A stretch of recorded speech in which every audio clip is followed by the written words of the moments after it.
Hello hi dear first semester girls and students. तो कैसे हैं आप सभी लोग? आई होप अच्छे होंगे और एग्जाम की तैयारी भी चल रही होगी, है ना? तो आप लोग अच्छे हैं ना? ठीक हैं? बढ़िया है ना? हमको जहाँ तक लगता है आप लोग अच्छे होंगे और टेंशन वेंशन मत लीजिए अगर ये पढ़ाई का। आराम से पढ़िए और आराम से एग्जाम दीजिए। प्रेशर नहीं होनी चाहिए दिमाग पर।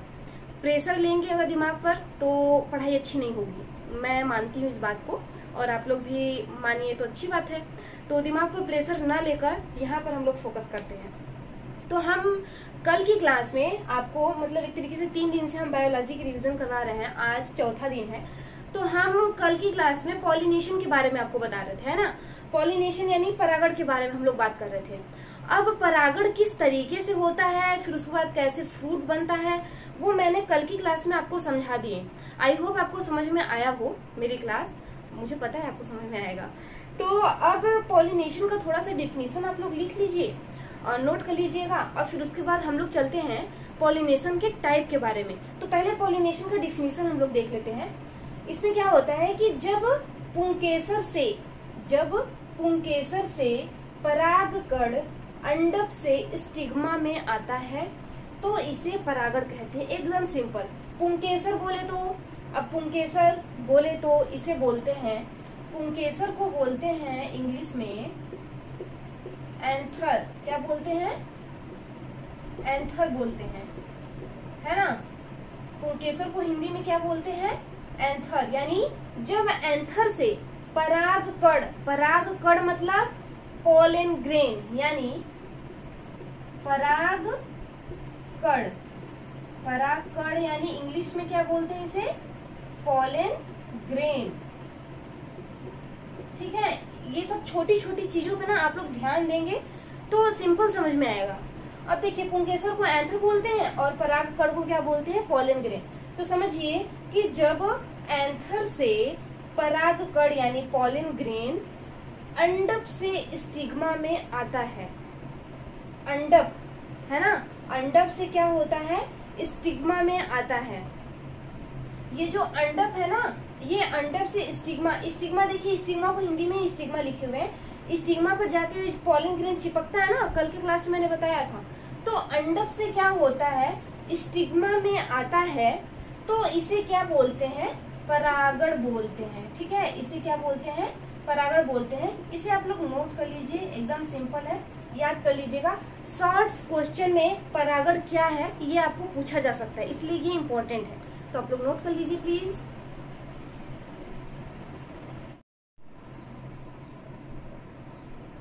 हाँ, तो हम लोग टाइप ऑफ पॉलिनेशन के बारे में आज बात करेंगे, यानी परागण के प्रकार कितने होते हैं। तो हमने उस दिन भी क्लास में ये बताया था कि परागण के 2 प्रकार होते हैं, है ना? 2 प्रकार। पहला स्वपरागण जिसे सेल्फ पॉलिनेशन भी बोलते हैं और दूसरा होता है पर परागण यानी क्रॉस पॉलिनेशन। अब स्वपरागण, स्व और पर, इसी से समझ जाइए क्या होता है। स्व माने होता है स्वयं पर, स्व माने स्वयं पर यानी सेल्फ यानी सेल्फ पॉलिनेशन हो गया। और पर मतलब परायों पर, है ना? पर मतलब परायों पर, यानी जो परायों पर पॉलिनेशन हो उसे बोलते हैं पर परागण यानी क्रॉस पॉलिनेशन। ठीक है, तो अब पहला हम लोग समझते हैं स्वपरागण। पहला स्वपरागण के बारे में समझते हैं। ठीक है, एक इसे रिमूव कर दे रहे हैं हम। अब समझते हैं हम लोग कि स्वपरागण क्या होता है।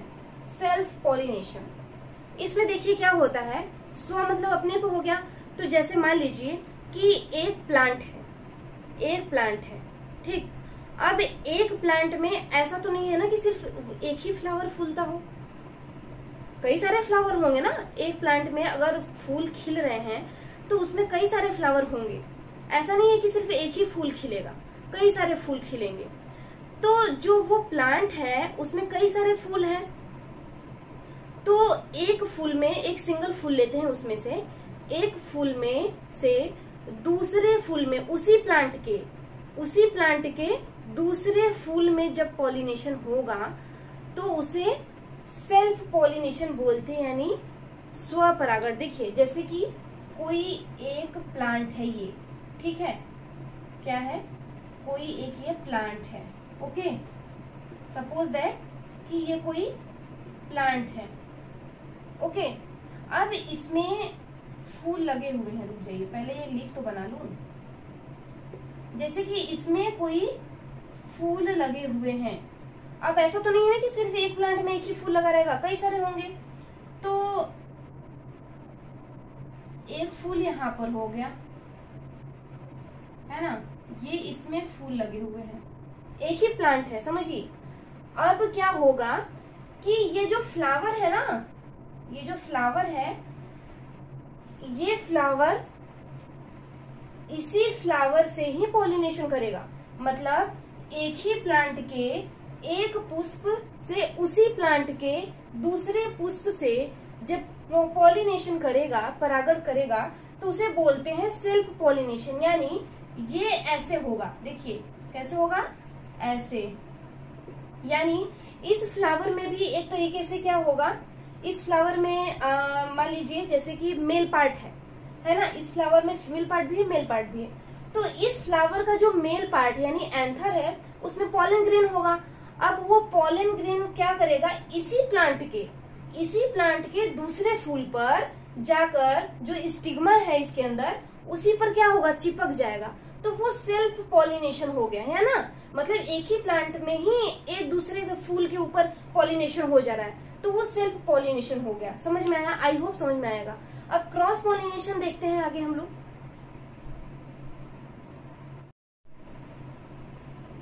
हाँ, देखते हैं यहाँ पर सेकेंड क्या है, पर परागण यानी क्रॉस पॉलिनेशन। इसके बारे में समझते हैं।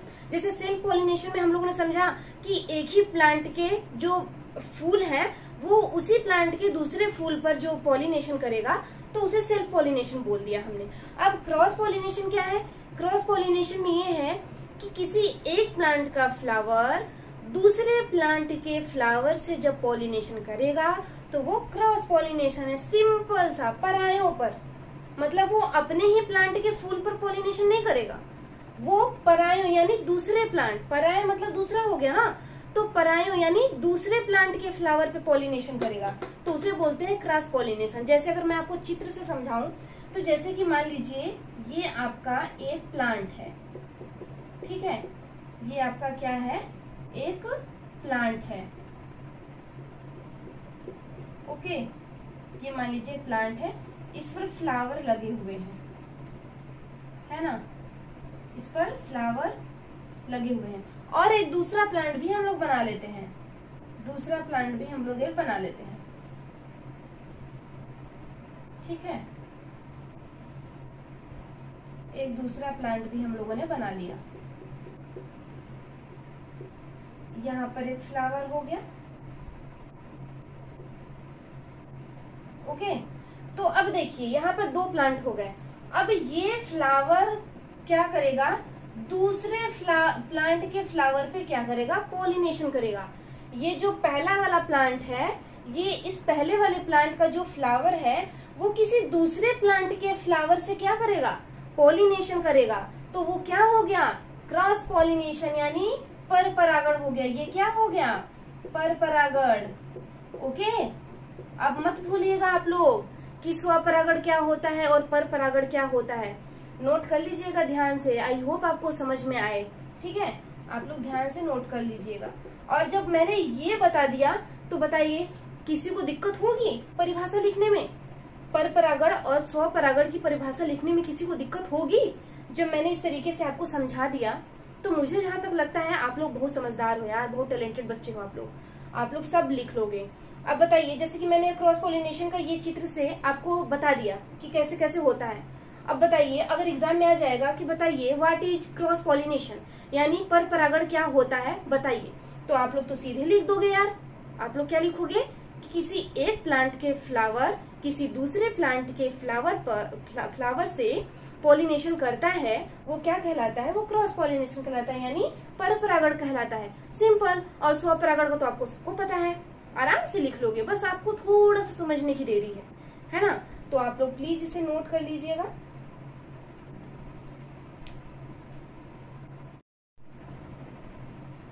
ठीक है, फिर आज की क्लास सिर्फ इतना तक, मिलते हैं नेक्स्ट क्लास में। अब तक के लिए ओके बाय, टेक केयर। आप लोग स्वस्थ रहिए, मस्त रहिए, खुश रहिए, पढ़ाई करते रहिए, एंजॉय भी करते रहिए, माइंड भी फ्रेश करते रहिए करिए, है ना। और साथ में थोड़ा सा रिवीजन भी मेरे साथ कर लीजिए करिए। ओके, तो ठीक है, आज की क्लास सिर्फ इतना तक, मिलते हैं नेक्स्ट क्लास में। अब तक के लिए okay bye, take care, bye.